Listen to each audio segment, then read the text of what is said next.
നമ്മൾ രാവിലെ എണീറ്റ് പാന്റ് ഷർട്ടൊക്കെ ഇട്ട് നേരെ ക്ലാസ്സിന് ഇറങ്ങിയിരിക്കുകയാണ്. കണ്ണാടി നോക്കാൻ സമയത്തോണ്ട് നമ്മൾ തന്നെ റോഡിൽ ഒരു കണ്ണാടി വെച്ചിട്ടുണ്ട് ഗൈസ്. നമുക്ക് നോക്കാം. ഇനി ഇവിടുന്ന് വടക്കേ മുക്കര നടക്കണമെന്ന് വിചാരിച്ചാണ് വഴി വെച്ച് നമുക്ക് ബസ് കിട്ടി ഗൈസ്. നമ്മൾ കണ്ടക്ടർ വണ്ടി നിർത്തി തന്നു. സാധാരണ വണ്ടി നല്ല തിരക്കായിരിക്കും, ഇന്നെന്തോ തിരക്കില്ല, കാരണം സ്കൂളുകളൊക്കെ അടച്ചു. അതുകൊണ്ട് തന്നെ നമുക്ക് സീറ്റ് കിട്ടിയിരിക്കാൻ നിന്ന് സുഖമായിട്ട് ഇരുന്ന് പോകും. അങ്ങനെ നമ്മൾ കൊല്ലം ടൗണിൽ എത്തിയിരിക്കുകയാണ് ഗൈസ്. ചിന്നക്കട. കൊല്ലം വലിയ ടൗൺ ആണെങ്കിലും ചിന്നക്കടയാണ്. എല്ലാത്തിനും റിവ്യൂ ഇടുന്ന പോലെ നമ്മൾ ബസ്സിന് റിവ്യൂ ഇടാൻ പോകുന്നത് ഗൈസ്. ഇത് നല്ലൊരു ബസ്സാണ് ഗൈസ്. ഒരു വട്ടമെങ്കിലും നിങ്ങൾ കയറി നോക്കണം. നേരെ നമ്മൾ ക്ലാസ്സിൽ എത്തിയിരിക്കുകയാണ്. നാവിന് നല്ല മഴയാണെങ്കിൽ AC-യുടെ തണുപ്പ് പറഞ്ഞ് ഇരിക്കാൻ പറ്റുന്നില്ല. ഇന്ന് എന്തൊക്കെയോ വെറൈറ്റി സംഭവങ്ങൾ ഉണ്ടെന്നാണ് പറഞ്ഞത്. നമുക്ക് എന്തായാലും നോക്കാം ഗൈസ്. ഇന്ന് നമ്മൾ സിനിമ ഡയലോഗ് ജർമ്മനിലോട്ട് ആക്കിയിട്ട് നമ്മൾ അഭിനയിച്ച് കാണിക്കാൻ പോകുന്നത്. അതിന്റെ പ്രാക്ടീസ് ആണ് ഇവിടെ നടക്കുന്നത്.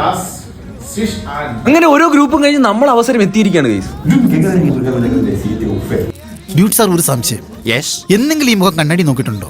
അങ്ങനെ നമ്മുടെ ഡയലോഗും കാര്യങ്ങളൊക്കെ കഴിഞ്ഞ് ഇന്റർവെൽ ആയിരിക്കുകയാണ് ഗൈസ്. പൗസ് എന്നാണ് ഇനി പറയുന്നത്. അപ്പൊ നമ്മുടെ മെയിൻ ആവലാണ് ഇനി കാണുന്നത്. അങ്ങനെ നമ്മുടെ ഇന്നത്തെ ക്ലാസും കാര്യങ്ങളൊക്കെ കഴിഞ്ഞിരിക്കുകയാണ്. ഇന്ന് വെള്ളിയാഴ്ച ആയതുകൊണ്ട് തന്നെ പള്ളിയിൽ പോകണം ഗൈസ്. നമ്മൾ ചിന്നക്കട പള്ളിയിലാണ് പോകുന്നത്. പുറത്തുനിന്ന് നമ്മൾ കടകൾക്കിടയിൽ നിൽക്കുന്നെങ്കിലും അകത്ത് നല്ല വിശാലതയാണ് ഗൈസ്. അങ്ങനെ നമ്മൾ എല്ലാം കഴിഞ്ഞ് നേരെ തിരിച്ച് വീട്ടിലോട്ട് പൊക്കോണ്ടിരിക്കുകയാണ്. കറക്റ്റ് നമ്മൾ ബസ് ഇറങ്ങിയത് മഴയത്ത് നനഞ്ഞു വിളിച്ചാണ് ഗൈസ് ഇനി വീട്ടിലോട്ട് പോകുന്നത്. നമ്മൾ നനഞ്ഞുകൊണ്ട് നടക്കുന്നുണ്ട്. ഒരു ടിപ്പർ നിർത്തിയിരിക്കുകയാണ് ഗൈസ്. നമുക്ക് അങ്ങനെ വണ്ടി നിർത്തിയിട്ട് ചോദിക്കാൻ കാണിച്ചാൽ മനസ്സുണ്ടല്ലേ ഗൈസ്. ചിലപ്പോൾ ഞാൻ പോലും അങ്ങനെ ചോദിക്കത്തില്ല. എന്റെ വീടിന്റെ അടുത്ത് തന്നെ നമ്മൾ കയറിയില്ല ഗൈസ്. അപ്പൊ നമുക്ക് എന്തായാലും അടുത്ത വീഡിയോ ആയിട്ട് വീണ്ടും കാണാം.